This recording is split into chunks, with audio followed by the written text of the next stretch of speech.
What's going on, everyone? Welcome back to Flight Check episode 3. Really excited. We got a great show lined up. Going to be talking a lot about Proving Grounds. Lost to EG Academy last week, but the lower bracket run, it's about to begin. The comeback starts Wednesday, 8 o'clock.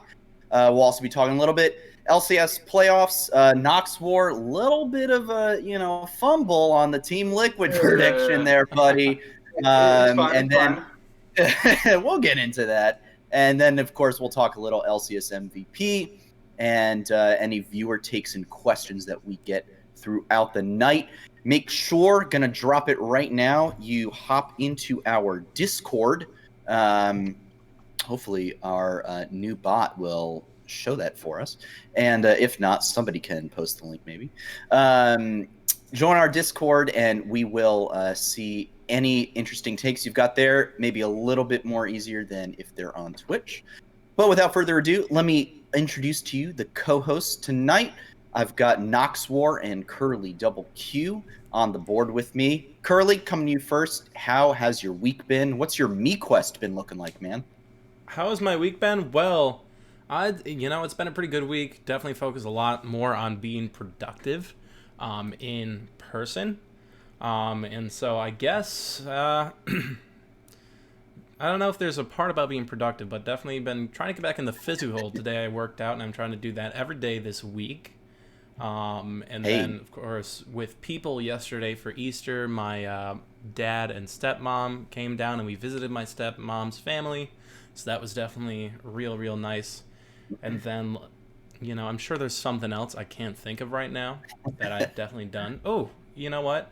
I'm going to put an asterisk next to one for comfort. I didn't watch a movie, but I completed an anime. Hey, and I'm going to call that an asterisk watch a movie comfort one. Weebs, you know what? I count that. That's good. Yeah, weebs are welcome on this show. We welcome, weebs. It's okay. We'll have to check with Voyboy if that's all right. Yeah, that's fair. Yeah. What about you, Nox? What have you been up to? Same as you guys. Easter's this past weekend. I honestly just took the opportunity. I haven't really had the opportunity to really chill with my girlfriend all that much, so me and her kind of just took the day. We went out, had a nice little brunch, and we walked around for a little bit, and then we just spent the day chilling, watching TV, playing games together, which honestly was super awesome and lovely, and I'll be honest, I needed it. I think she needed it, so it was great. Unfortunately, I was going to work out today, and then work went way longer than I expected, so I'll probably have to squeeze that in sometime later, but it'll happen, trust me, I promise. And then I would say we'll follow it up with, you know what, let's go with the hobby, in which case, I know I'm doing this right now, but the community nights that we're doing for FlightQuest, I'm very excited because I'll actually be able to sit down and join in for this one, so I'm looking forward to it. So I haven't done it yet, but it'll happen. Nice. What games were you and your girlfriend playing? She has been playing Breath of the Wild, and so I've been just watching her because she just loves exploration and she loves figuring things out and discovering all for herself. And honestly, I don't even really play with her. I just watch and I get a kick out of it, and it's great. Hey, that's great. Sometimes, it's like duo queue, except it's like solo queue, right? And you're just watching. So you're watching your girlfriend do a Twitch stream is what I'm hearing. Yeah, basically. It's a private Twitch stream, and it's great. Yeah, and you're the only viewer. That's fantastic. So sometimes all you need is one fan. That's what I consistently have. That's great. Well, so last week Proving Grounds kicked off, right? And we went up FlyQuest Academy versus Evil Geniuses Academy. Bit of a 2-0. Not necessarily the best result. So let's get into that. Nox, what do you think? Kind of give me your summary, I guess, of the series overall. Like, what were you seeing? We can get into the game specifics in a minute, but I want to hear your overall take on the series. Overall, and as a general, I would probably say Game 1 was kind of what I expected, and it just didn't come out. And then Game 2 was just, I felt like we stirred away from what we're comfortable with, and Evil Geniuses Academy is just like, all right, well, if you're not comfortable with it, we're going to leap down your throat, and it'll be the end of it. 2-0, done. Mm-hmm. So it felt like game one just didn't go how we wanted, and so we changed tactics, and then we got bit in the butt for it. That's putting it very bluntly. Right. Yeah, Curly, any thoughts on the series? I think it was it last week you mentioned someone had a different coach. Was it EG? Yes, EG. So EG brought in Peter Dunn, who's been coaching the actual EG team, and they brought him on down, and he's been giving coaching advice and coaching for the academy team, as well as prodigies, who also beat their opponents, who I can't remember off the top of my head, but they also advanced the next round. So you've got both EG teams on the next round of the upper bracket. Yeah, and I think that definitely showed because in both games, EG was a lot more composed than what I saw in the Arena of Legends. And so I think definitely that coaching really helped out elevate the players on EG Academy, who already probably have some really good raw talent, especially with contracts actually knowing how to land a spear. That's like the biggest difference when it comes to playing Nidalee is can you land the spear or not? But Yeah, I mean, I've had some nightmares. I'm remembering. I think it was game one when first of all that both Nidalees in for contracts in games 1 and 2 were absolutely disgusting. But like I've had some nightmares about that one where it was it was about midway through game 1.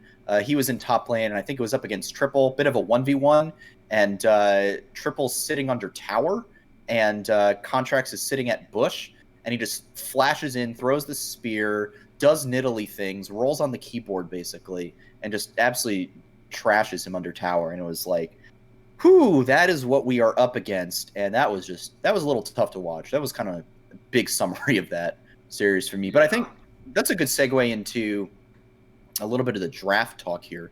So, first game, we were on blue side for both games, right? And so first few bands we go, we go Rise, Renekton, Gnar, and then we follow up. Our second bands were, I'm looking at Alistar and Blitzcrank.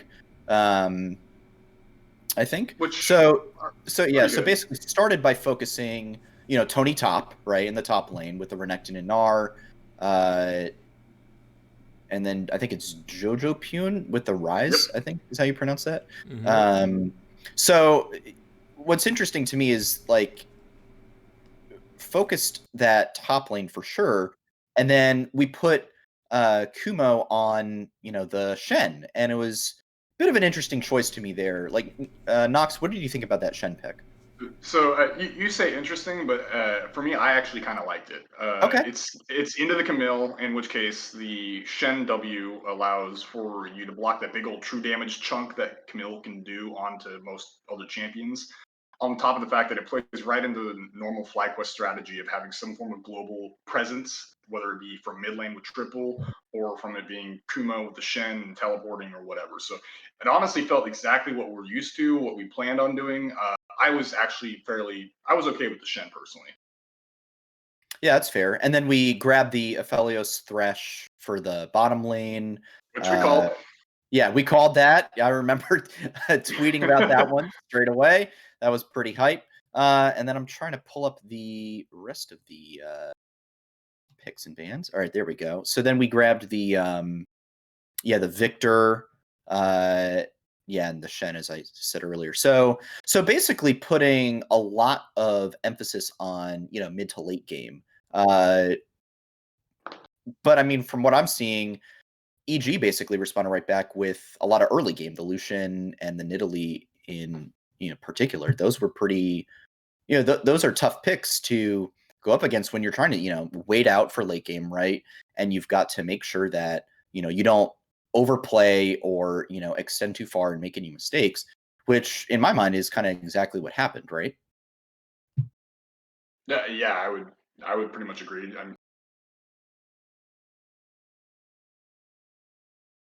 I mean, Kumo's been performing pretty well, especially in the last tournament. I think he definitely underperformed that series for sure. I don't think he was bad by any stretch of the imagination, especially on the Urgot in game 2. But at the end of the day, especially on that Shen game, I don't think he was up to the standard, which is unfortunate, but it is what it is. Yeah, and I mean the big thing was early on. We kind of overextended in the bot lane. I'm just remembering where we went for the gank, and Contracts was also there for the counter gank, and then he kind of disappears up into the river bush a little bit. And then he tries to kind of wait it around, and we keep extending further up to pushing up to the tower with NXI, and then they TP in behind. Jojo Pune TP's in behind, and then they just wipe us out in that fight. And it was just if from there Lucian gets a couple kills, Nidalee got a kill I believe, and from there it's just super tough because now the Lucian's ahead, now the Nidalee's ahead, and as we said earlier, Contracts just lands those spears. It's just impossible to go up against something like that when a man's got that 100% accuracy going on. Oh man. Well, then if we really want to talk about a point where Nidalee and that spear accuracy is kind of tragic for FlyQuest is the Baron fight. That Baron fight, yeah. When we go for a Baron fight after picking off Tony Top, which was a good shutdown there, we somehow keep them off Baron, even though it's kind of a despite all of our play before then, we are able to get them into a disadvantage fight. We have the prio on Baron, but we stick around, and Italy is just able to land so many spears and chunk everyone. Like, it started out great, but there was no sidestepping, no anything, and like the support's low. I believe Tomo even got low because it just really chunked our health for free, for nothing. We didn't do anything about it. We didn't really even get Baron, and especially the debuffs from fighting Baron hurt us a lot there. And then that fight just goes on so long that Tony Top respawns, he TPs back into the fight, and the Camille just comes in and one-shots a couple people, and it's over from there. So I mean, that was basically that was the Baron. Felt like the game was pretty much lost there. We went another fight at Seoul. They took the rest of the map. At that point, it was pretty much over from there.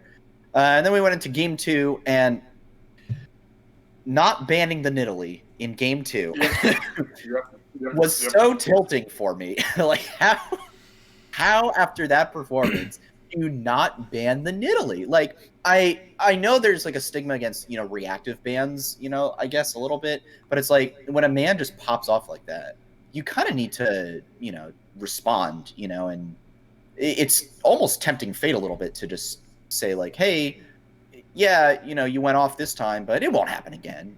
You're just asking. So yeah, I'm kind of curious. Do either of you know how the matchup in Urgot goes? So, because we ended up banning Xayah and Wukong on the second ban phase, which the Xayah is like, okay, if you want to try and pinch Shoryu even further, but at the same time, I'm kind of confused why we're splitting bans between top and bottom. Like, is Wukong good into Urgot? Is that something I'm not aware of, or? Wukong. So I guess the thing with Wukong is it's not necessarily as much as it is good into Urgot. He can stand Urgot pretty well, especially for that moment where he goes hidden and suddenly appears. Just those little tricky parts of his kit can definitely make kind of the trickier parts of Urgot's kit mean nothing. You're on equal level. You have the same amount of tricks up your sleeves. And so it's kind of a game, two jokers fighting each other at that point. Who's the better joker, in my opinion. But when it comes to team fighting, that ultimate is worth so much more than an Urgot ultimate. Because if you have your Ravenous Hydra, you're able to sustain yourself a lot more than an Urgot with a Titanic Hydra and maybe some Omnivamp, so you can outlast that team fight where he might be chunking a few people in there, but because you also got that knockup out, you get health back from that knockup because it's Omnivamp, and it just is more of a later game thing. And so it was kind of probably preventing that, at least in my opinion. No, and that all makes sense. I don't know. I feel like while watching the game live, I was literally thinking to myself, it's like, okay, we banned the Zaya, and it's like, okay, well, at this point, either we banned the Kaisa from Shoryu, or did we ban? Yeah, we banned the Kaisa from Shoryu, or had we already picked it at that point? I'm trying to remember. Either way, I was wanting to either pinch Shoryu school more, or we forget the Zaya ban and we just go and try and pinch the top lane even more from Tony top, so that way the Urgot has a favorable matchup. Because in my head, it's like I see the Urgot, I'm like, okay, well, literally every single time that we've played EG Academy, Tony top has had the counter pick onto Kumo every single time. So in my head, I was like, the very first champion ban that I wanted was the Jax. I was like, where's the Jax ban? And so the Zaya came through. I was like, okay, if we want to try and pinch Shoryu, that's fine. I respect that. And then we kind of split it in half with the Wukong, and I guess I just don't understand the Wukong, although Curly kind of gave a good explanation for it, so it makes a little bit more sense. But I don't know. In my head, I was already thinking Jax, and then we never saw the Jax, and then bam, there's the Jax pick for Tony top, and that man popped off that game. Right. Yeah. I mean, so the bans for game 2, they were the exact same bans for game 1. So, we do Rise, Renekton, Gnar. They drop the Udyr, Hecarim, Azir. So they, focus NXI a little bit in there and triple as well. And then we started off with the Lilia again, and they go with the Lucian Thresh. And, technically, I guess Lucian is a bit of a flex, but they take the Thresh. And then they end up, taking the Aphelios Thresh bot lane themselves in the second phase. They took the Jax with their red 5 pick. And this time they banned out the Victor and the TF. So, they really focused out triple in these bans. And so he was left with, the Seraphine, which I believe you noted in our show notes here, giving it away a little bit, that this was his first stage game on the Seraphine all split. Now, obviously, we don't know what was going on in scrims, and there's probably a good chance he's played it in solo cube or in a scrim game already. But first game, more than likely.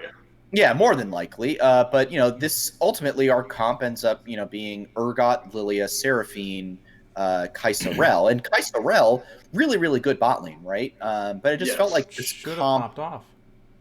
Yeah, this comp should have popped off, and I would have loved to have seen Tomo Dreams get very aggressive in the bot lane and really hammer down on the Aphelios Thresh. But it felt like we just let them, again, we overextended in fights, stayed where we didn't need to stay, and just let them get ahead again. With the Lucian and the Nidalee, you let those two champions get ahead in the early game. It's gonna be a bad time when you're playing for a more later game plan. And for me personally, I think it was a lot of it was just EG reading us very well. Like that comp should absolutely scream, okay, we're going top and bot. And so for Contracts, who's on the Nidalee, it's like, well, for us personally, like I have, like, if I'm in Contracts head, basically you have a Jax versus Urgot top lane. And so you're already thinking, okay, well, NXI should probably be going top because that's where the big carry threat is for Fly. I'm going to try and focus on the Aphelios Thresh for our team, so that way I'm going to focus on bot lane. And that's kind of what happened was Contracts was repeatedly down in the bot lane, and so every single time, like there was a big fight in the very beginning. I think it was 3 kills for EG, or no, it was 2 kills, and then I think it was Dreams barely scampered away, basically. And so just it was over and over again of just like, all right, go bot lane, get some more kills, get our bot lane going. In which case, don't get me wrong, on the top side, Kumo was doing great and getting kills, but it was not costing Jax anything either. Like he wasn't dying, he wasn't losing waves or anything. It was just Kumo getting kills on to Contracts and onto Jojo Siu. I can't remember his name, unfortunately. It's Jojo Pune, so it's like Jojopyun. Yeah, Jojo Pune. Yeah, so he was getting kills on the Contracts and Jojo Pune. Yeah. But unfortunately, it wasn't shutting the Jax down, and so Jax is like, well, okay, I mean, yeah, you're getting ahead, but at the end of the day, I'm still going to outscale you, and I'm still going to run your team down, so whatever. Yeah, I think it was frustrating because we basically picked ourselves. When you set it up so that your final picks are, you've kind of got the counter pick in mid, right? picking the Seraphine into the Lucian, but then you are blind picking your top laner, right? I feel like you would want to put Kumo on something a little safer than the Urgot. Now, obviously, like the Gnar and the Renekton, we had banned those out ourselves. See, I'm but going to disagree with you there. I think the Urgot was a really good idea. Okay. But that was their plan. I don't think that they should have left Jax open, as we talked about earlier. Because, as I've mentioned before, Urgot, in my opinion, can be a win condition for Especially a team. He's a top laner that even when he doesn't succeed in the laning phase, can recover if you leave him alone for 2 minutes. Because once he gets that W maxed, he just has to press it off when he doesn't want to accidentally like destroy a plant, but the rest of the time he can just have it on forever. He can shred minion waves, he can shred towers, he can shred neutral objectives, camps, everything. That W helps him farm so much better than a lot of other top laners without having to do anything aside from walk around and do a quick flip or two, you know?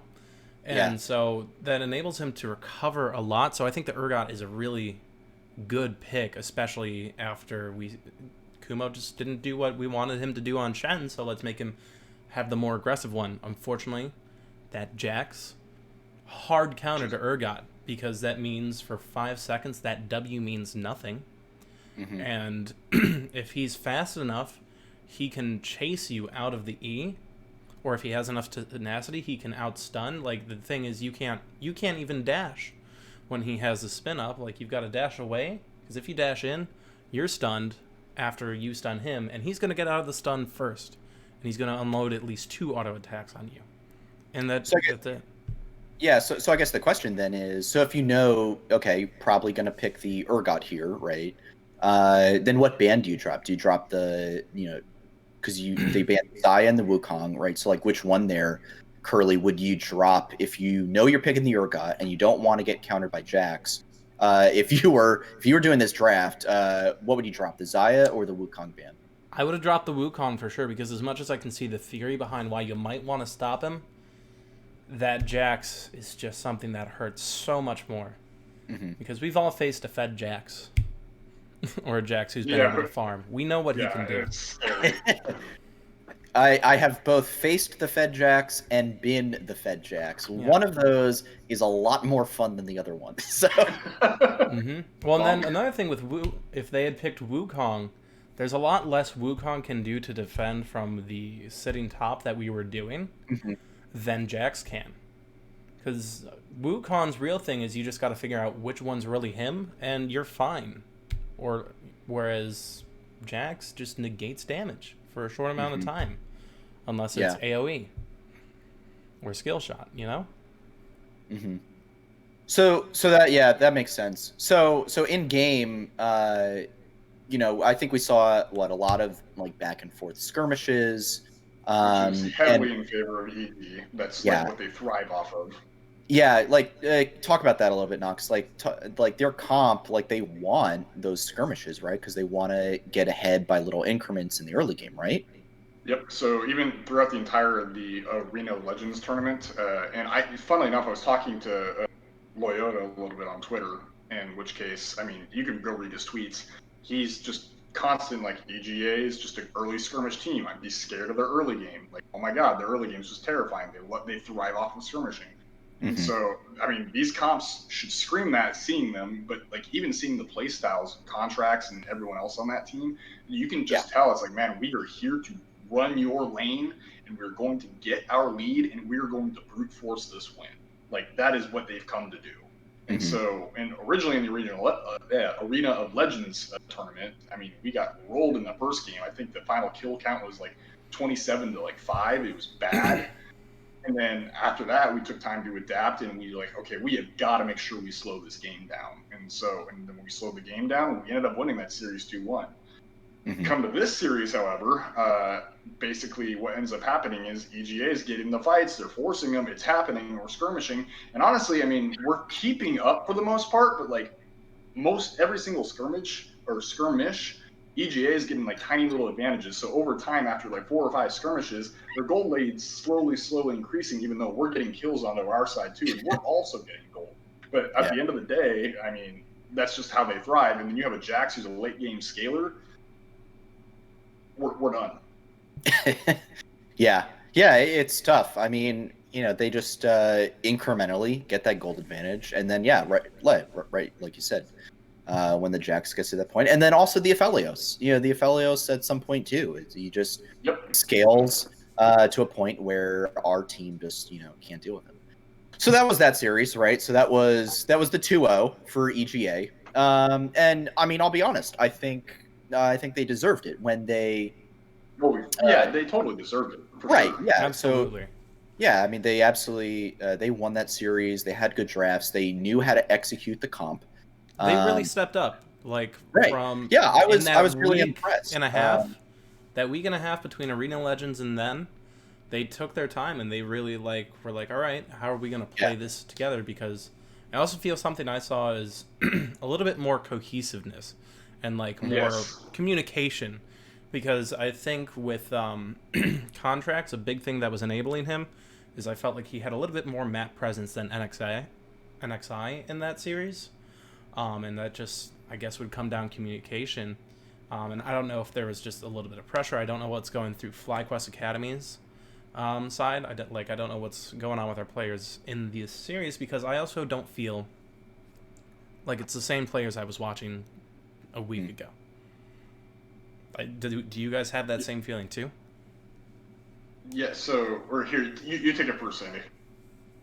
Yeah, I mean, it was interesting because I just keep thinking about the plays like that, bot lane play in game 1, just staying way too long, getting a little greedy maybe, and then getting TP'd on and just, kind of losing the game from that point.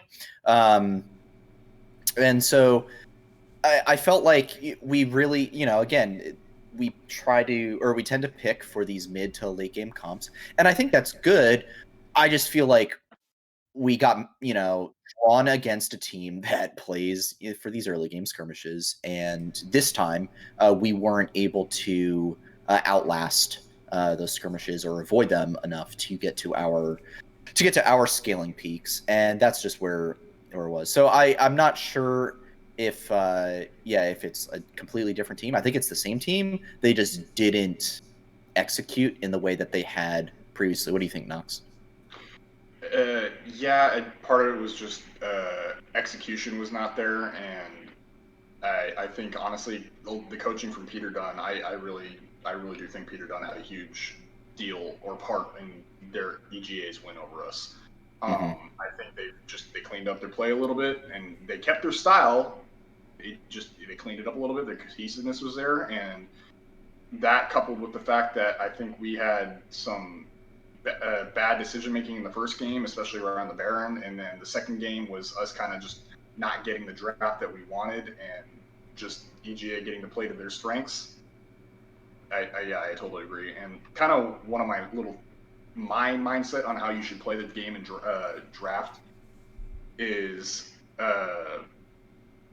you should always look at who the weakest link is on every team.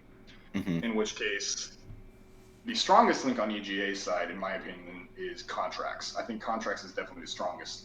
And if we're being honest here, watching all these FlightQuest Academy games, I think, unfortunately, NXI is our weak link.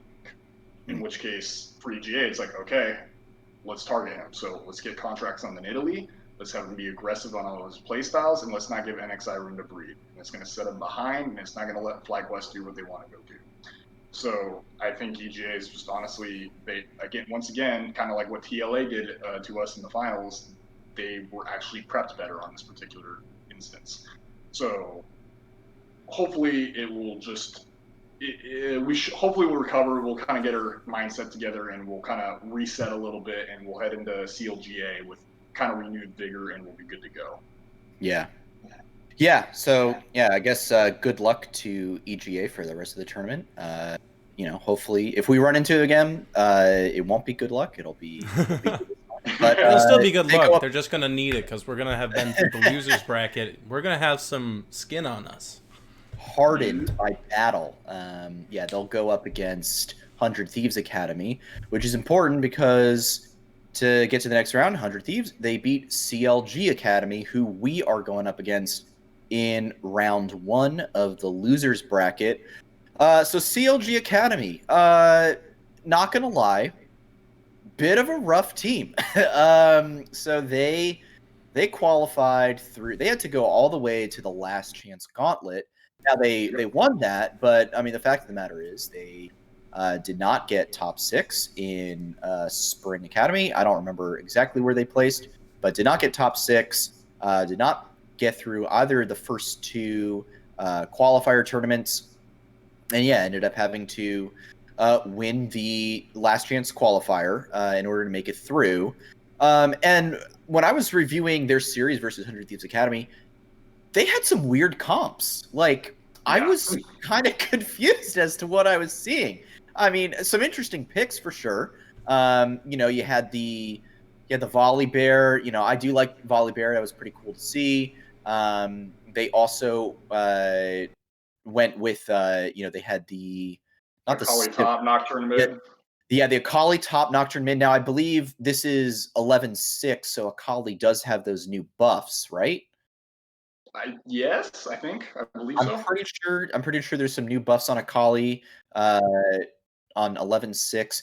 So yeah, just some like weird comps. So yeah, what was this? The first one for them was they had the Seraphine ADC, right? And then Nocturne mid, Volley Bear, or no, Seraphine support, Nocturne mid, Misfortune ADC, Volley Bear top, Volley Bear jungle, and Akali top. It's just like, what is going on with this comp? Like, I'm not exactly sure what it's supposed to do.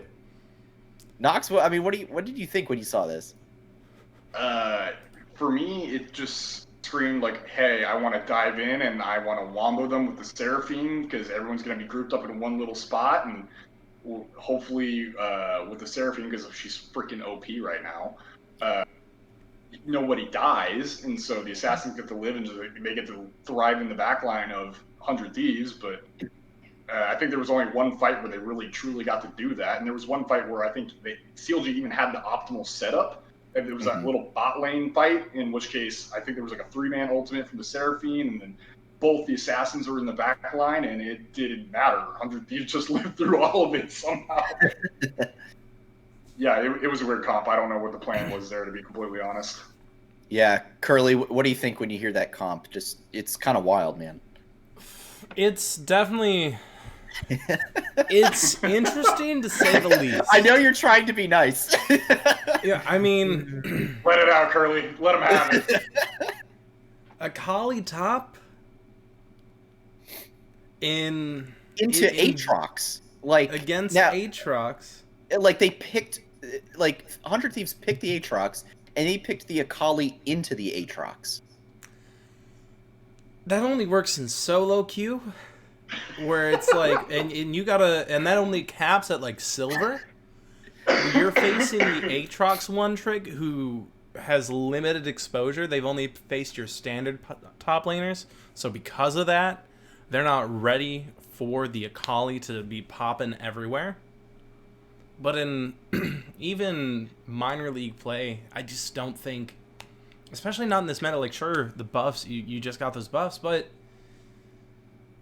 it's just not, it's not it. I think the Nocturne would have been better put top in the middle. Like if they did a lane swap, everything would have been fine, in my opinion. I was going to say, it makes me feel like they forgot to hit swap. They forgot to swap champions during draft. Even if you forget to swap, you can just go different lanes. Like, yeah. Oh no. Oh no! Yeah, I have no idea what was. But we're not here to blame them. That's just like our takes on that.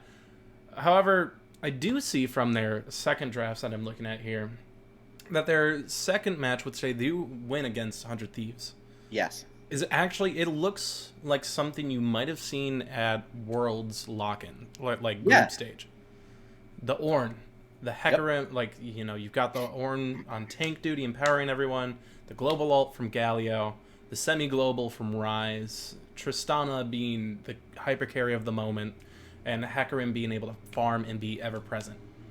Yeah. That is a fantastic draft because I think Yeah. Hecarim's ability to move around the map just definitely was better than Nidalee. Because Nidalee, even though you can hop and move faster when you're in Cougar form, that speed from Hecarim late game is just insane. He can be everywhere. He can do everything. Yeah. I mean, the Ornn was definitely a bit of a surprise, but it felt like they went right back to something a bit more comfortable, a little bit easier to execute than maybe, a Wombo dive comp. I mean, again, the Ornn, interesting to see the Ornn. Have not seen much Ornn at all recently. I mean, this is when I was reviewing, this season. I was like half paying attention to the draft, and then they got into game, and I looked, and I'm like, wait, that's an Ornn in the top lane. Because I literally, it took me having to hear him, hammering away, making an item for me to realize, wait, that's the Ornn sound. I guess Ornn's in this game. I know Ornn, or I know CLG won that game, and that's all well and good, but I don't even think that Ornn really did all that much that game. If you want my honest opinion, I don't think CLG won that game. I think 100 Thieves just lost that game straight up. Most of it was just 100 Thieves attempting to go for stuff and then failing it. And then CLG going like, I guess I'll take the free gold. Oh, you're going to do it again? I guess I'll take more. Oh, we're at your hit towers? Okay, continue to end, please, thank you. And that was like it. It was literally just them getting a win handed on a silver platter. CLG didn't win that game. Mm. Well, and then I guess they didn't win that last one too, where... And looking at the drafts for the last one, 100 Thieves is kind of cheesing. Yeah, a little bit of an interesting comp for them. I'm trying to figure out, I assume it was the Renekton mid? That's what sticks out to me. Yeah. Now, we've seen this before a little bit, right? I believe Evil Geniuses actually did this, right? Where they sent Jizuke top with the Nico. Yes. And Renekton and Impact down into the mid lane on Renekton. And I think this has also been done in some other regions as well, so it's not too weird of a comp. But CLG here, they go back to the Nocturne. This time in the jungle, though, they go Xayah Rell in the bot, Rise mid, Aatrox top. So a bit more of a standard comp for them. But again, I think 100 Thieves just had the talent. Clearly a bit more talented of a team. They've got Demonte. Luger's really good. Tenacity and Kenvi are on the rise. I'm expecting to see them in LCS very, very soon. Yes. So, and Demonte, we know, he's been on the world's stage. He's a, top class player. So, yeah, I feel like CLG just got outclassed. But in terms of playing them ourselves, playing CLG, what do you guys think? Nox, tell me what you think the focus should be here. If we are going to continue with our mid to late game comp strategy, how do we pick and ban around this CLG team who they seem to just kind of do a little bit of everything? I mean, okay, so I'm not too worried about CLG if we're being completely honest. Like I said, the one win they had was kind of handed to them. They haven't looked good in most of the other tournaments. Draft-wise, the one thing I'm expecting to see us kind of make sure to keep in check is a Gnar ban. I think who's the top laner for CLG?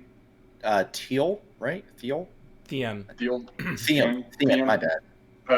Theon's one scary champion has been the Gnar, which Kuma plays a lot of Gnar, so honestly we may just pick that away from him. That's probably the one expectation I expect to see. We may throw a Nocturne ban because apparently the team's very comfortable with using that as a flex pick. Outside of that, though, I would really just expect this is a team that we can play our standard, and even if the other teams prep for us, I feel confident in saying that we'll still probably beat them. I'm going to be cocky here. I was going to say, be careful. Yeah, pride goes before fall here. I mean, we don't, but no, I feel pretty confident about this too. Keel has definitely been a bit of a boon, I think, for CLG Academy. But yeah, so I would be interested in seeing us maybe target ban him a little bit. Curly, what do you think? Should we stick with the late game stuff? Should we try something different? What are you seeing here? I mean, personally, you can't make a dramatic shift in 1 week. So we're definitely going to have to ride on what we're already doing. I think we'll definitely have a comfortable series against CLG. I think their variety of picks is going to be kind of a crutch for them because we have a consistency of our picks. As long as we rely on the champions we know are powerful for our team, I think we'll be all right in the draft phase and in the play-in. And the big thing is I want to make sure that we see NXI enabling Tomo to pop off and Kumo just making sure he holds his own. Because I think that is for the betterment of the team at the way it is right now. Of course, in any region and anything, you always want to focus on how can you have a more powerful early game, in my opinion, because if you're more powerful early, you can end the game quicker. And that's kind of essentially what happens in other regions where they end the game quicker, which is why NA always speed runs Worlds. We just take our time. But this isn't Worlds, this is FlyQuest Academy, so there's a little bit more, or not just FlyQuest, LCS Academy. So the stakes are a little lower, and you've got a little more breathing room in what you can do. I thought this was Academy Worlds, though. Hold on, wait, what? Yeah, this is Academy Worlds. No, I think that's good. I think those are some really good points, Curly. So I'll come right back to you then. Let's get some predictions. How are we feeling? Is this going to be the quick 2-0? 2-1? How are you feeling here? As long as we don't go full stupid like 100 Thieves did in Game 2, I think this should be a 2-0. All right, 2-0. Curly, how about you? I am also confident in a 2-0. As long as we do these, do our drafts well, players are consistent, we're going to be fine. Yeah. It's going to be real awkward a week from now when we're reviewing the VOD. When we're reviewing the VOD and it's two 18-minute stomps. we get absolutely wrecked. Shelly is dancing at the Nexus because they got Rift Herald to Nexus both games. Yeah. Yeah, I think a depressing podcast next week. Yeah, I think I'm also gonna go with the 2-0, and I think that's fair.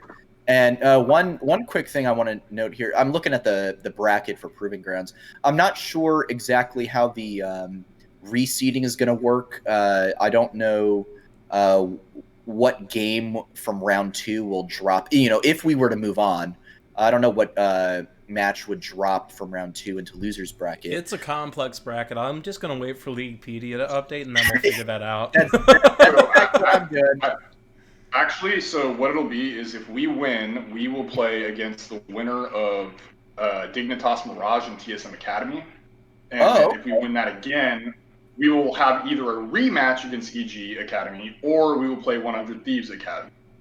Okay, interesting. I'd like to see us face Dignitas Mirage, personally. Yeah. Absolutely. Well, and that brings up something else I wanted to note. Looking at this bracket, there were four amateur teams that, I missed EG Prodigies at first. 4 amateur teams out of the first round making it through. You got Zeus Gaming, No Org, great name, by the way, No Org, and Barrage and EG Prodigies.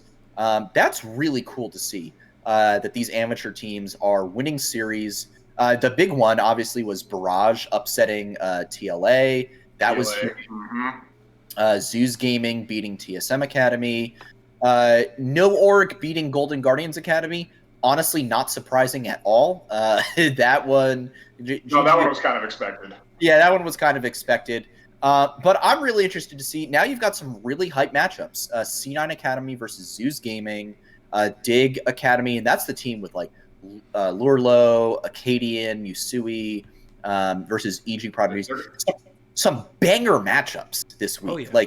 I'm really excited for what we've got going on. Do you want to know my dream grand final? Please. Oh boy, drop it on I would us. love to see Zoo versus Fly Academy. Oh, yeah. The toilet Because paper I would cat. love to see that toilet paper on the grand final stage, whatever they're doing for it, just with the words grand finals around it. That sounds great. But then also on top of that, it like it kind of brings into something that I'm seeing happen in the Western leagues overall, and actually even the LPL is where the long-standing giants are being torn down. Everyone's being taken down to an equal level on like all areas. Like just to touch into LEC real quick, G2 and Rogue are in the losers bracket, fighting each other before they go to Mad excited to watch Lions. that. It's always G2 Fnatic final. So the fact that there's no Fnatic and G2 might not make it against Mad Lions and will probably, my prediction, probably lose to Mad Lions if they do. Everything in the Western world and even the LPL is just kind of being shaken up, and I like that a lot. Because even down here in Academy, you see amateur teams taking on the top of the top, and faring well. It'll be a good day when that finally happens to LCS, because unfortunately we are still stuck with Team Liquid, Cloud9, and TSM. Yep, those are our top three. Well, okay. Can we contact Wright and get him to change the script a little bit? It's kind of getting boring, you know? Yeah, the script, it's getting a little old, guys. All right, so Fly Academy, they play CLG Academy, 8 o'clock. That's 8 p.m. Wednesday night, April 7th. So be sure to tune in. You will definitely see myself, Nox, and Curly in the Twitch chat there cheering on the boys. You might not see me in the chat, but I will definitely have it on my screen. I'll be in a night class. He will be in a night class. So, you know, that's all that matters. Getting that good education. Yeah. We love smart people here on the podcast. I just super fast note. If you guys haven't looked up this Zeus Gaming logo yet, please do yourself a favor and go check it out. Whatever you're doing, if you're watching it live right now, if you're listening to the audio later, just stop what you're doing. Don't stop driving if you're driving and listening, but just quickly pull over. Pull over. Put on the emergency lights. Pull your car over. Look up this logo. It is a cat anthropomorphized as a roll of toilet paper. It is the most hilarious thing I have ever seen. Go check this thing out. Oh, man. All right. Okay. Well, so Academy isn't the only org tournament or whatever thing happening right now. We've got things. We love things here. Things are great. We love everything on this podcast, right? What could go wrong? LCS playoffs. We had a couple series. We had 100 Thieves TSM on Sunday. We had TLC 9 Saturday. Spoiler alert, if you haven't seen those series, those were games. They were games. We watched some matches. There's not much more to say to that, honestly. There's not much more to say. Nox really, let's just say Nox doesn't want to talk about TLC 9. So let's start by talking about TLC 9, right? Let's talk about TLC 9. Let's just get it out of the way. Bring it on. Right. Come on. First of all, this man right here, this man called the TL win. Now, I'm not saying that was a bad call. It wasn't a bad call. I think predicting TL, fairly legitimate prediction. However, C9 looked really, really good on Saturday. I need to go back and watch those games a little bit more, but they just look good. Fudge, to his credit, now, I mean, compare Fudge from LCS lock-in to now. I mean, the man has gone leaps and bounds from where he is. You can see huge development. You can see his confidence. It was already there, right? I mean, remember he called what did he call other top laners in LCS? He called them brainless players or whatever it was. The man's got confidence. He's got mojo. That's great. But now he's backing it up with the play. And man, that is so good to see from a rookie. Yeah, Curly, were you able to watch TLC 9 at all? Unfortunately, I did not get around to it. No worries. Nox, why don't we hear your thoughts? What went wrong for TL?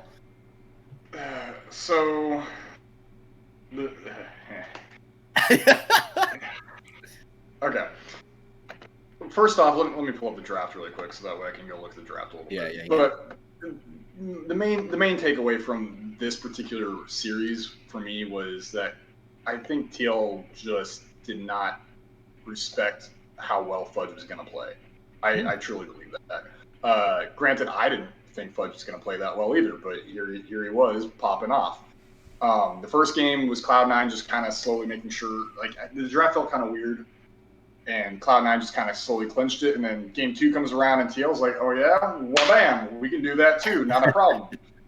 And then after that, it was just kind of like, well, okay, I got the draft finally pulled up. Oh, okay. Yeah, just felt like Cloud9 had just the better understanding of how they wanted to play the game, in which case the other thing was they were just constantly shutting down Alfari. They didn't let Alfari play the game at all. And so, I mean, don't get me wrong, I think that's what you have to do if you want to be Team Liquid. The man has, in my opinion, contention for MVP status, which we'll get into later. But then you have Blabber constantly